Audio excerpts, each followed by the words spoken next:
2 লাখ টাকা উঠাইছি 3 মাস ধরে। দুঃখজনক হয়ে পড়ে, কান্না এসে পড়ে। যে টাকা আমি 1 সেক উঠাম ওই টাকা আমারে এই যে আমি এইমাত্র গেছি আমারে দিছে, বলছে যে আপনি সকালে সিলাইছেন, আপনার হাজবেন্ড সিলাইছে তাই দেওয়া হয়েছে 20,000 টাকা, শুধু আপনার জন্যই রাখছি, আর কাউরে দেইনি। আর বলবো যে দর্শক সবাই বলতেছি যারা যারা ভুক্তভোগী সবাই কিন্তু সত্যিটাই কমেন্টস করবেন, কোনো বানোয়াট কথা না, এটা একদম সত্য কথা।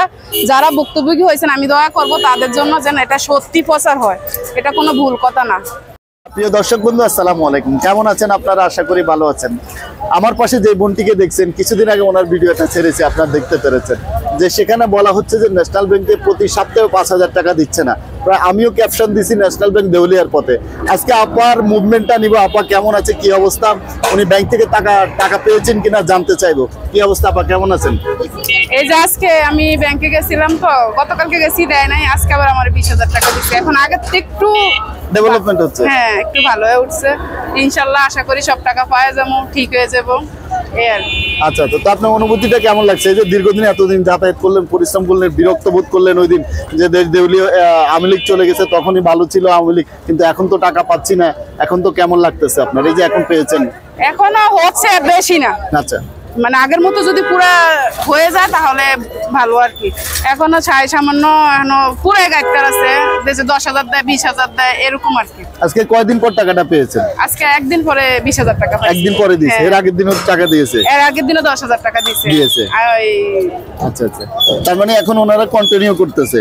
হ্যাঁ, এখন কন্টিনিউ করতে চাচ্ছে, কিন্তু সবাই একজনরে দিলে আরেকজনরে দেয় না, এরকম ভাবে আর কি চলতেছে। তারপর আগের দিক একটু মনে হচ্ছে ভালো হচ্ছে আর কি। আপনার কাছে টাকা পেয়ে কেমন লাগলো? এতদিন তো একটা হতাশার মধ্যে ছিলেন। এতদিন তো দেলে দিয়ার ভিতরে হতাশা ছিলাম, টাকা পাবো কি পাবো না কি একেবারে চলে যায় না। এখন তো অফরা আছি, কিন্তু পুরোপুরি না। আচ্ছা আচ্ছা, পুরোপুরি না, হয়তো দেখা যাইতেছে আমি চাই পুরোপুরি একেবারে ঠিক হয়ে যায় এখান থেকে চলে আসার জন্য। হ্যাঁ, কত টাকা আপনার ওখানে এখনো আছে পাওনা? এখনো 2,40,000 টাকা। 2 লাখ টাকা উঠাইছি 3 মাস ধরে। দর্শক আপনারা জানেন এটাই সবচেয়ে বড় অ্যামাউন্ট, এই 3 মাসের ভিতরে সবচেয়ে বড় অ্যামাউন্ট এটাই 20,000 টাকা। 20,000 টাকা। এর আগে কত পেয়েছিলেন? 5,000 আর 10,000 মানে 2-3 দিন দিছে, আর সব 5,000 সপ্তাহে 5,000 দিছে। আপনারা জানতে পেরেছেন আপনার কাছে যে সপ্তাহে 5,000 অথবা কোন সপ্তাহ দেয়নি এরকম, এটাই আজকে 20,000 টাকা কথা নাই যে আমার চেক বই দিছে, আমি কিন্তু গ্রাহক।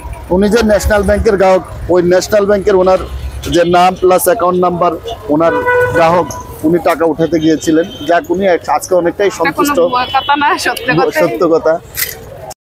আমি এই যে বাচ্চা করে স্কুলে নিয়ে আসা করে ব্যাংকে যাওয়া আমার খুবই দুঃখজনক হয়ে পড়ে, কান্না এসে পড়ে। যে টাকা আমি 1 সেক উঠাম ওই টাকা আমার 2 সেক শেষ হয়ে আরেকটা সেক। কতটা হ্যারাসমেন্ট হয়েছে 3 মাস যাবত? হ্যাঁ, এখনো কিন্তু পুরোপুরি কিছু হয় না, মানে 100 থেকে 99% আসছে। হ্যাঁ, মোটামুটি এখন ওরা দিচ্ছে এরকম দিচ্ছে আর কি, এখনো পুরোপুরি না। এটা ওইটা বলা যাবে, আবার কোন একদিন যদি দেখা হয় তাহলে বলা যাবে। আচ্ছা, ঠিক আছে। আপনি যে এই যে আমি এইমাত্র গেছি আমারে দিছে, বলছে যে আপনি সকালে সিলাইছেন, আপনার হাজবেন্ড সিলাইছে তাই দেওয়া হয়েছে 20,000 টাকা, শুধু আপনার জন্যই রাখছি, আর কাউরে দেইনি। আচ্ছা, এটা বলে আমার এই যে টাকাটা দিল। আর পাশের জন যে আপনি বললেন উনি পাইলো না, উনি কি বললো? উনি বলতেছে এটা তো আর কালকে দিব বলতেছে। এখন আমি বলি যে কি করবেন, কারণ কি করবো, এরকম ভাবে নিতে হইব, কিছু করার নাই। আচ্ছা, এটাই বললো আর কি। ঠিক আছে। আপনার প্রত্যাশা কি ব্যাংকের বিষয়ে? আপনার প্রত্যাশা কি? ব্যাংকের বিষয়ে প্রত্যাশা আমি চাই আগের মতো, আমি 15 বছর যাবত যেভাবে 3, 4, 5, 10 লাখ টাকা এক জায়গায় বসে উঠাইছি, এরকমটাই আমি চাই। আবার আগের মতো পুরাই ব্যাংক ক্লিয়ার চাই, এরকম হিপজি আমি আর এরকম চাই না। আর আমি টাকা ঢুকাবোই নাই ব্যাংক, এত হয়রানি। বাবুকে? আমার ছেলে। তোমার নাম কি? আরাফাত। কোন ক্লাসে পড়ো এখন? ক্লাস 5 এ। কি অবস্থা তোমার? পড়াশোনা কেমন চলছে? ভালো চলছে না? আর বলবো যে দর্শক সবাই বলতেছি যারা যারা ভুক্তভোগী সবাই কিন্তু সত্যিটাই কমেন্টস করবেন, কোনো বানোয়াট কথা না, এটা একদম সত্য কথা। যারা ভুক্তভোগী হয়েছেন আমি দয়া করব তাদের জন্য যেন এটা সত্যি প্রচার হয়, এটা কোনো ভুল কথা না।